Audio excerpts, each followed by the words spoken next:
Kita beralih ke informasi lain, terdampak langsung kenaikan harga BBM. Puluhan sopir angkot di Purwakarta mogok. Bahkan kericuhan terjadi saat sejumlah sopir menurunkan paksa penumpang dari angkutan umum yang masih beroperasi. Aksi mogok juga dilakukan sopir angkot di Sukabumi, Jawa Barat yang meminta kenaikan tarif secara resmi.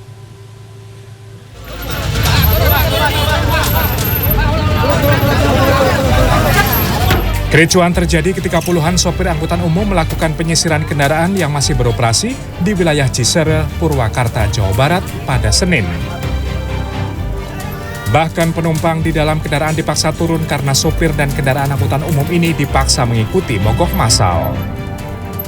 Para sopir angkut ini menuntut kenaikan tarif secara resmi dari Organda menyusul kenaikan harga BBM. Mereka meminta kenaikan tarif sebesar 2.000 setiap penumpang serta pembelian BBM tidak melalui aplikasi My Pertamina. Nah, bukan menuntut, nah, kalau BBM masih nggak bakalan istilah turun lagi. Ya. Cuma ini mah supir-supir menuntut istilah kenaikan ongkos segitu aja. Dan kedua, kalau misalkan ini pendapat saya ya, kalau angkot malah jangan pakai aplikasi. Paling gede juga paling 50.000, 100.000 kadang-kadang kan kalau angkot. Sekarang gini aja Pak. Kan semua supir angkot itu nggak ada yang muda, yang tua. Gimana kalau nggak punya aplikasi HP Android? Aksi mogok angkutan umum mengimbas kenaikan harga BBM juga terjadi di Sukabumi, Jawa Barat. Para sopir angkot ini meminta kenaikan tarif Rp2.000 untuk satu rute perjalanan atau dari semula Rp6.000 menjadi Rp8.000. Para sopir angkut mengancam akan terus mogok beroperasi jika tidak ada surat keputusan kenaikan tarif yang dikeluarkan Organda Kabupaten Sukabumi. Tim Liputan CNN Indonesia. Puluhan buruh di Sukoharjo, Jawa Tengah menggelar unjuk rasa di depan gedung DPRD Sukoharjo. Dalam unjuk rasa ini mereka menyuarakan penolakan kenaikan harga BBM dan menilai bantuan langsung tunai untuk masyarakat tidak tepat sasaran.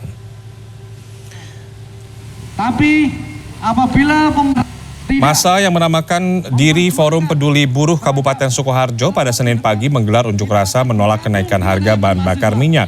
Mereka menganggap kenaikan harga BBM ini akan meningkatkan jumlah masyarakat miskin di Indonesia. Selain itu, pengunjuk rasa juga menilai bantuan langsung tunai yang akan dibagikan masyarakat imbas dari kenaikan harga BBM tidak tepat sasaran. Salah satu indikatornya banyak kalangan buruh yang diklaim tidak mendapatkan BLT tersebut. Usai menyampaikan aspirasinya dan berdialog dengan anggota DPRD Sukoharjo, para pengunjuk rasa lantas membubarkan diri. Dengan kenaikan BBM, bisa kita dengan diimbangi kenaikan upah yang setara, agar kita bisa menyeimbangkan daya beli kita. Tolong sekali Bapak-Bapak, Ibu-Ibu, tolong sekali saya didengarkan. Di lokasi berbeda, unjuk rasa menolak kenaikan harga BBM di depan kantor Gubernur Maluku di Kota Ambon pada Senin siang berlangsung ricuh. Puluhan orang yang tergabung dalam pergerakan mahasiswa Islam Indonesia cabang Ambon berusaha menaiki pagar kantor gubernur karena niat bertemu Gubernur Murad Ismail tidak dikabulkan polisi Pamong Praja. Keributan antar mahasiswa dan Satpol PP mereda setelah petugas kepolisian yang disiagakan untuk mengawal unjuk rasa bisa melerai kedua belah pihak. Setelah memberikan pernyataan sikap secara tertulis kepada pihak kantor Gubernur Maluku, mahasiswa pengunjuk rasa akhirnya membubarkan diri. Ya, pemerintah akhirnya menaikkan harga bahan bakar minyak atau BBM. Kebijakan ini memicu kenaikan tarif jasa angkutan umum. Para pengemudi mengaku heran karena sama sekali tidak dilindungi pemerintah setelah menaikkan harga BBM. Kelompok masyarakat seperti sopir angkot dan ojek online terdampak langsung kenaikan harga BBM. Biaya operasional otomatis bertambah, sementara kenaikan tarif jasa untuk saat ini masih menjadi dilema. Sebagian sopir memilih menunggu keputusan resmi, namun ada juga yang sudah menaikkan tarif secara perseorangan dari Rp5.000 menjadi Rp7.000. Alasannya, untuk 3 kali putaran biaya bahan bakar kini mencapai Rp150.000 dari biasanya Rp100.000. Yang dari 5.000 ke 7.000, yang dari 10.000 jadi 12.000. Ini kan SK-nya belum turun Pak, kok berani naikkan pertimbangannya Pak? Ya gimana lagi Pak, orang kalau ditarik yang biasanya nggak cukup Pak buat beli bensinnya Pak. Gitu. Kalau sementara nggak berani saya, soalnya dari ketuanya itu belum belum ngasih rekomendasi loh Pak. SK-nya belum keluar soalnya. Nanti kalau udah keluar, mungkin tarifnya udah 7.000 nanti Pak. Di sisi lain, bagi sebagian pekerja kenaikan ini dirasakan berat. Husnudin salah satunya. Ia memilih mengurangi alokasi pembelian BBM-nya dari semula Rp50.000 menjadi Rp30.000. Menurutnya, kenaikan BBM di tengah upah pekerja yang tidak mengalami kenaikan signifikan menambah beban kebutuhan hidup untuk menghidupi istri dan 1 anak.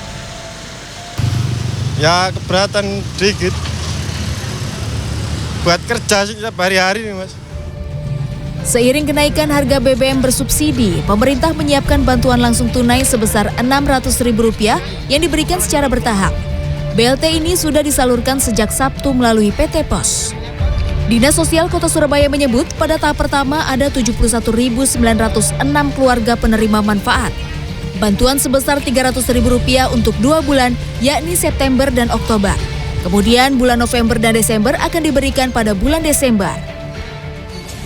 Terima kasih, senang sekali. Ini tahu Bu untuk apa ini Bu? BBM. Bahan bakar ya? Iya. Nantinya akan dibelanjakan untuk apa ini Bang? Ya, nanti dibelikan untuk ya BBM, juga beli sembako juga. Skema subsidi bantalan sosial sebesar Rp24,17 triliun dibagi dalam 3 kategori. Yang pertama, bantuan langsung tunai. 20,65 juta keluarga penerima manfaat akan menerima Rp600.000 dalam 2 kali penyaluran atau Rp300.000 per penyaluran. Kedua, adalah bantuan subsidi upah atau BSU yang disalurkan oleh Kementerian Ketenagakerjaan. 16,5 juta pekerja yang berpenghasilan maksimal Rp3,5 juta per bulan yang terdaftar dalam BPJS Ketenagakerjaan juga akan mendapatkan BLT sebesar Rp600.000. Terakhir adalah subsidi transportasi. Bantuan ini menyasar angkutan umum, nelayan, serta perlindungan sosial. Tim Liputan CNN Indonesia.